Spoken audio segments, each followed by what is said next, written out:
बिंदु कुछ गया चलो बोलो ना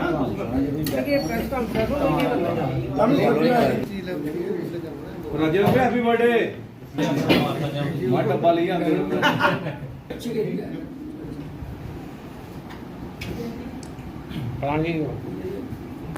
आज की जो पत्रकार वार्ता है ये कंट्रैक्टर एसोसिएशन की तरफ से हमने पत्रकार वार्ता रखी है और आप तमाम जो पत्रकार हैं हमारे उनके माध्यम से हम एडमिनिस्ट्रेशन और पूरी सरकार को अपनी बात रखना चाहते हैं कि हम जो कंट्रैक्टर हैं हमारी जो दिक्कतें हैं आप ही एक माध्यम है जो आ रहे हैं ये बंद हुए हैं और हमें कहीं से भी मटेरियल नहीं मिल रहा है। वैसे भी हम सोच विचार कर रहे थे कि हम लोग काम बंद कर देंगे लेकिन ऑटोमेटिक ही काम हमारे बंद हो गए हैं। एक तरफ हमें सरकार कहती है कि तो आज हम पत्रकार वार्ता का जो बेसिक पहलू यही है कि हमें ठेकेदारों को बहुत ज़्यादा परेशानी आ रही है और ठेकेदारों को और भी बहुत सारी परेशानी है कि जो पेमेंट्स हैं वो डोम के माध्यम से मिलती हैं।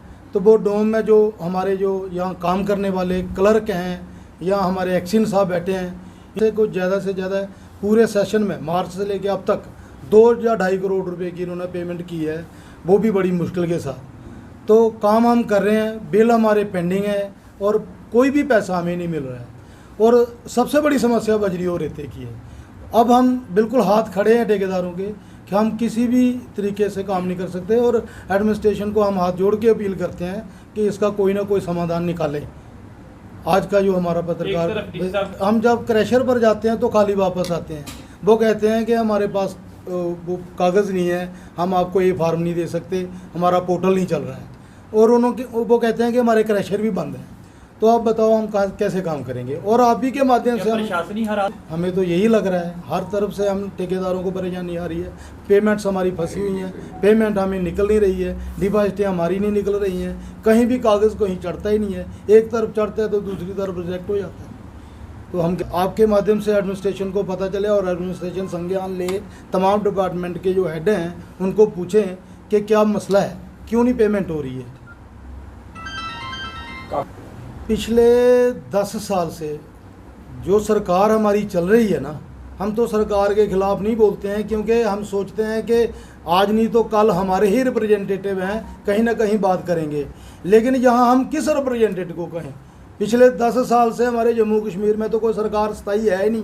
गवर्नर साहब बैठे हुए हैं, उनके पोर्टल पर भी हम लोग डालते हैं, लेकिन आज दिन तक कोई हमारा जो मसला है वो नहीं हो रहा है। ठेकेदार हैं, मार दिया है ये जम्मू कश्मीर के ठेकेदारों को।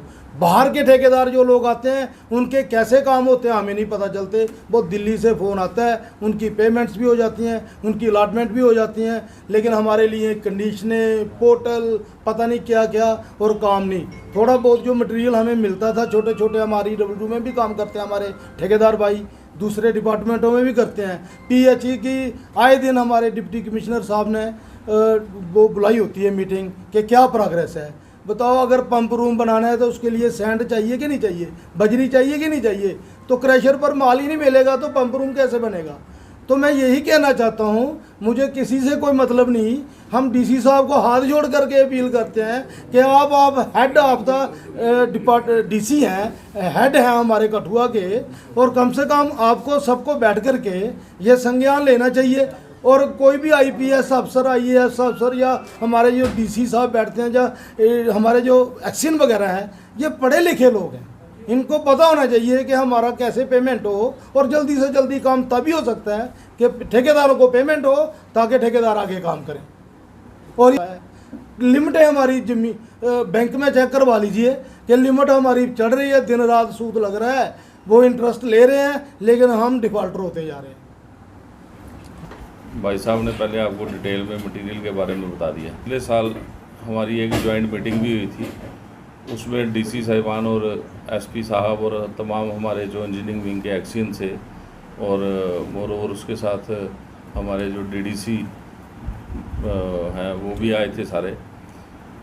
तो उसमें ये बातें खुल के हुई थी, लेकिन उसका हल आज तक कोई निकला नहीं है। हमें ये कोई इंटरेस्ट नहीं है कि किसका क्रशर चलाना है, किसका क्रशर नहीं चलाना, ये एडमिनिस्ट्रेशन की बात है। वो उनसे कोई कागज़ ले ना लें, कम से कम ये तो सोचें कि जो हम गवर्नमेंट के सरकारी इदारे के लिए काम कर रहे हैं, हमारे जितने भी ठेकेदार हैं ये सब गवर्नमेंट का काम कर रहे हैं, और गवर्नमेंट का काम करने के लिए भी हमें ये परेशानी आ रही है। मटेरियल हम गवर्नमेंट के लिए लेके जा रहे हैं, अगर लेकिन पकड़े जाते हैं तो 50,000 रुपये जुर्माना ठेकेदार को हो जाता है, और जम्मू से जाके हमारी गाड़ियाँ छूटती हैं, उसका कौन जिम्मेवार है? अगर आप बंद करते हैं तो वहाँ से नोटिस निकल आता है जी हम आपको ब्लैक लिस्ट कर देंगे, आपका काम स्लो हो रहा है। बट ह्यूमैनिटी ग्राउंड पे एडमिनिस्ट्रेशन को ये देखना तो चाहिए कम से कम कि भाई ये मटेरियल आ कहाँ से, अगर आ रहा है तो चोरी से आ रहा है। गवर्नमेंट हमें खुद ये प्रेशर डाल रही है कि हम करप्शन करें, हम चोरी से मटेरियल लेके आएँ, ट्रैक्टर रात को चलाएं, रात को पुलिस वाले अगर पकड़ते हैं तो उनको पैसे दें छुड़ाने के लिए, और सारा सिस्टम ख़राब कर रहे हैं। कम से कम हमें ये एक कंसेप्ट बना दें कि ये जो ठेकेदारों के लिए ये क्रशर ओपन है वो अपनी अलॉटमेंट साथ में रखे, या कोई सर्टिफिकेट ऐसा एक्सचेंज साहब बना के दे दें कि इसको इतना मटेरियल ज़रूरत है, ये फला क्रशर से उठाए, और वो दिन को जाए शाम को जाए जब मर्जी उठा के ले आए। उससे हमारी काम की प्रोग्रेस बढ़ेगी, गवर्नमेंट का जो डेवलपमेंट है वो बढ़ेगी। अब ये जेजेएम के जो काम है इसका इतना प्रेशर है कि हमारे कितने ठेकेदारों ने तो सरेंडर कर दिए हैं काम, किस वजह से कि मटेरियल नहीं मिल रहा, और वहाँ से वो प्रेशर डाल रहे हैं कि जी हम आपको ब्लैक लिस्ट कर देंगे, हम आपकी पेमेंट्स रोक देंगे कि जब अगर आप काम टाइमली नहीं ख़त्म करोगे। भाई टाइमली नहीं ख़त्म करेंगे तो काम होगा कैसे जब मटेरियल ही नहीं है? ये मटेरियल की अवेलेबिलिटी जो है ये तो एडमिनिस्ट्रेशन को देखनी है। हमारे यहाँ पे डिस्ट्रिक्ट कठुआ के अंदर ये 100 क्रशर है, हम कह रहे हैं कि 2 क्रशर 3 क्रशर को आप अथोराइज़ कर दो कि ये 2 क्रशर्स हैं, जितने कॉन्ट्रैक्टर्स गवर्नमेंट के लिए काम कर रहे हैं वो इन क्रशर से माल उठाएं। उनके लिए ना ए फॉर्म की ज़रूरत हो, ना किसी चीज़ की ज़रूरत हो। अपनी बिलिंग हम अपने लिए लेते हैं जीएसटी के लिए, वो हम अपनी जीएसटी के लिए बिल हम लेते रहे, लेकिन मटेरियल की अवेलेबिलिटी करवाना ये तो सरकार का काम है। अगर सोर्स से रेता निकल के आता है तो वहाँ पे सोर्स पे पकड़ा जाता है। अगर किसी ने 10 ट्रालियाँ इकट्ठी कर ली तब डीएमओ साहब अपने बंदे भेज देते हैं। आज का नहीं, 1 साल से थी और उसके रेट की ऊपर थे, तब एडमिनिस्ट्रेशन ने मिल के क्या उनके साथ किया क्या नहीं किया, वो ट्राले बंद करा दिए। उससे एक तो ठेकेदारों का, हमारे यहाँ की जो लोकल ईंट बनती है उसकी ना तो क्वालिटी है और उसके रेट बहुत ज़्यादा है। अब जब कोई भी अफसर काम पे आता है तो वो आके चेक करता है भी आप गंदी ईंट लगा रहे हो, भी बढ़िया ईंट मिलती नहीं है, लगाएं कहाँ से? पंजाब से आप लाने नहीं दो, ऑर्डर निकला हुआ है जी सारे क्रशर बंद कर दो। भाई सारे क्रशर बंद कर दो तो ये तो सोचो कि गवर्नमेंट के जो डेवलपमेंट के काम है चलेंगे कैसे? कोई सिस्टम कोई उसका कुछ तो बनाओ कि ठेकेदारों को रिलीफ मिले कि ये काम चलते रहें, भी ठेकेदारों के काम ना रुके। पेमेंट्स की बारी आ गई। पेमेंट्स की हालत तो पिछले 2 साल से इतनी ख़राब है, ये रोज़ नए का नया सिस्टम बढ़ा देते हैं। कम से कम अगर सिस्टम बढ़ाना है तो बोलो कि जी आज से ये सिस्टम बना, इससे पहले वाली पेमेंट पहले वाले तरीके से निकल जाएंगी। आगे से अगर कोई काम करना चाहेगा करेगा, नहीं करना चाहेगा नहीं करेगा। स्कीमें बीच में चलते चलते स्कीमें बंद हो जाती हैं। अब इन्होंने लैंग्वेज बंद कर दी। हमारे कठुआ हमारे ऑफिस के कम से कम 5 ठेकेदार ऐसे हैं 5 करोड़ रुपया लैंग्वेज के अंदर फंसा हुआ, और उन्होंने पीछे से स्कीम ही बंद कर दी लैंग्वेज। अब वो कहाँ जाए? कोई सिस्टम ही नहीं है, कहाँ जाए, कैसे पैसे मिलेंगे, कोई तरीका ही नहीं है।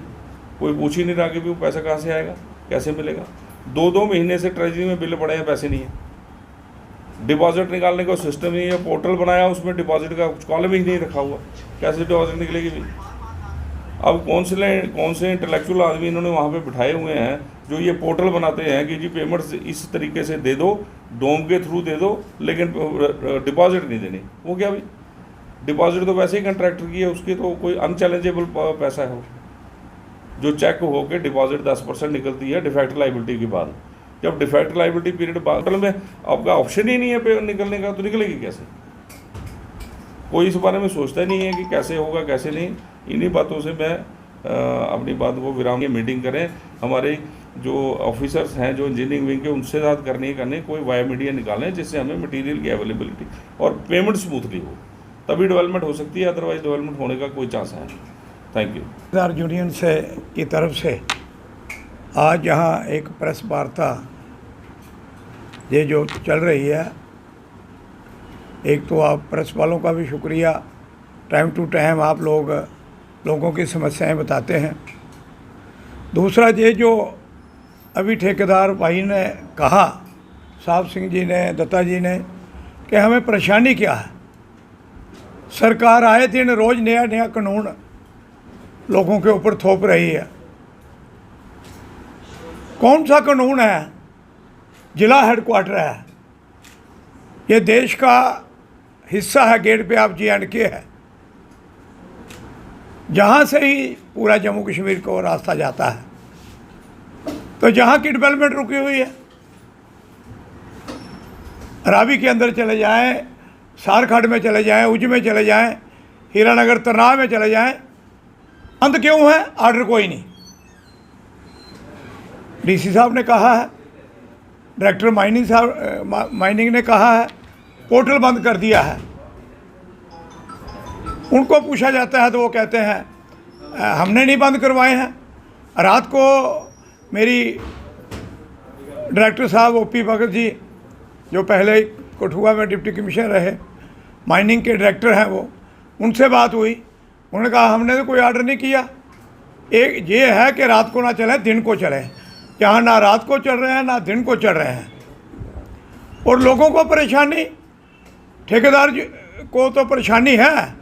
जो गरीब लोग एक छोटे छोटे कमरा बना रहे हैं, कोई अपनी कोठी बना रहा है, कोई मकान बना रहा है, रेत बजरी कोई सप्लाई नहीं है, और मन मर्जी के रेट, चाहे ठेकेदार हो चाहे लोकल लोग हों, जो सरकार के रेट हैं उससे डबल रेट ले रहे हैं। पूछने वाला कोई नहीं है। अंधेर नगरी चौपड़ राया, जहाँ तो ये हालत है। और हर हफ्ते, हर 10 दिन के बाद डिप्टी कमिश्नर साहब मीटिंग लेते हैं JJM की तरफ से। ठेकेदारों को वहाँ बुलाया जाता है कि आप अपनी प्रोग्रेस दें, आप अपने काम क्यों नहीं स्टार्ट करते? फिर ठेकेदार कहाँ से शुरू करें? अगर ओवरहेड टैंक बनना है, कमरे बनने हैं, तो रेत चाहिए, बजरी चाहिए, मटेरियल चाहिए, वो तो मिल नहीं रहा। तो कोई सिस्टम नहीं है, पता नहीं है भाई क्यों बंद है, क्यों हरासमेंट की जा रही है ठेकेदारों को और क्रैशर वालों को। और मैं एक बात और बताना चाहता हूँ, जिस मकसद के लिए इन्होंने क्रैशर बंद करवाए हैं, या तो वो मकसद कामयाब हो। ये जितने क्रैशर जहाँ लगे हैं, आम लोगों को जहाँ 1000 रुपये सैकड़ा घर में रेत फेंकने वाले हैं, बजरी 1000 रुपये सैकड़ा जो 5-5 हज़ार रुपये आज ले रहे हैं, अगर वो मकसद बंद हो जाए, हमारा मटेरियल पंजाब की तरफ ना जाए, लोकल लोगों को तो ये मटेरियल देते नहीं है क्रशर वाले, बहुत से वो पंजाब में माल बेचते हैं। और पंजाब के अंदर भी बहुत से नाले, बहुत खड्डे हैं, बहुत हैं, वहाँ माइनिंग होती है। लेकिन उधर सख्ती हुई है तो हमारी रावी, हमारा उज, सैकड़ों के हिसाब से क्रशर लगे हैं। सिर्फ क्रशर जम्मू कश्मीर के लोगों के नाम पे है, लेकिन मटेरियल सारा पंजाब की तरफ, हरियाणा, दिल्ली तक हमारा मटेरियल जा रहा है। वो बंद कर दें तो जहाँ को मटेरियल की कोई कमी नहीं है। तो इसलिए हमारी अपील है, इस सरकार के अंदर, इस LG सरकार के अंदर लोगों को सुविधा तो कोई मिलनी नहीं है। जो एक छोटा मोटा कमरा बनाते थे लोग, या ठेकेदार सैकड़ों के हिसाब से जो लोग काम करते थे, सरकार को काम, अपने घर से पैसे लगा के सरकार को काम करके, काम कंप्लीट करके उसके बाद पैसे मांगते हैं, वो भी ठेकेदार अब घरों में बैठ के हैं। क्यों? कि उनकी पेमेंटें नहीं हो रही हैं। 2-2 करोड़, 5-5 करोड़ ठेकेदारों की पेमेंट है। रोज नया कानून, कोई डोम, कोई दूसरा, कोई भीम, ये सारे ये जो इन्होंने वो चलाए हैं, इसलिए इनको अभी तक तो PWD वालों को ये नहीं पता चल रहा है पेमेंट कैसे करेंगे। मार्च महीने के बाद आज तक मुझे नहीं लगता कोई 2 करोड़ पेमेंट हुई, जो कि 50 करोड़ की पेमेंट या 100 करोड़ की पेमेंट ठेकेदारों की बैलेंस होगी सारे डिवीजन में डाल के। तो ये जो सिस्टम है, क्रशर बंद होने से ठेकेदार बैठे हैं बिना काम के। जो सैकड़ों के हिसाब से ट्रैक्टर चलते थे, के हिसाब से काम चलते थे, वहाँ मजदूर मिस्त्री काम करते थे, कि सारे के सारे आज अपने घरों में बैठे हैं, ना कोई दिहाड़ी लगती है। सरकार नौकरी तो दे नहीं रही है, लेकिन कम से कम ये जो मजदूर जो काम करते हैं, या ठेकेदार या दूसरे, ये कम से कम ये तो मटीरियल लोगों को मिलना चाहिए। और क्रैशर चलने चाहिए, सख्ती करो, पंजाब के अंदर ना जाए। और ट्रेजरियों के अंदर सरकार के पास पैसा ही नहीं है, लोगों को बेवकूफ़ बना रहे हैं। 3-3 महीने के 2.5 महीने के ट्रेजरियों के अंदर बिल पड़े हैं ठेकेदारों के, उनको पेमेंट नहीं मिल रही है। बीच में कोई बोलेगा कि नरेश शर्मा ये लीडरी करता है, ये ठेकेदारों के कहाँ यूनियन में है। मैं भी एक क्लास कॉन्ट्रैक्टर हूँ, मैं आपके माध्यम से बता दूँ जिन लोगों को नहीं पता।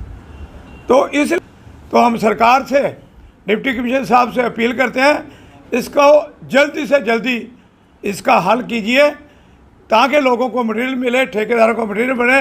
और आपके ऑफिस के अंदर ठेकेदार चिल्लाते हैं कि हमें मटेरियल नहीं मिला है, आपका प्रेशर है, आप काम नहीं क्यों नहीं करते हो, आपको ब्लैक लिस्ट करेंगे, आपको ये करेंगे। कई ठेकेदारों ने तो हमारे काम ही सरेंडर कर दिए, भाई हमें मटेरियल नहीं मिलता, हम काम कैसे करेंगे। तो काम भी सरेंडर कर रहे हैं, अनएम्प्लॉयमेंट बढ़ रही है। तो इसलिए मेरी सबसे भाइयों से अपील है, ऐसा ना हो कि सारे ठेकेदार इकट्ठे होकर रोडों के ऊपर आ जाएं, धरना लगाएं, प्रोटेस्ट करें। तो इसलिए यह अपील है कि जल्दी से जल्दी क्रैशर चलाया जाए और लोगों को ताकि एक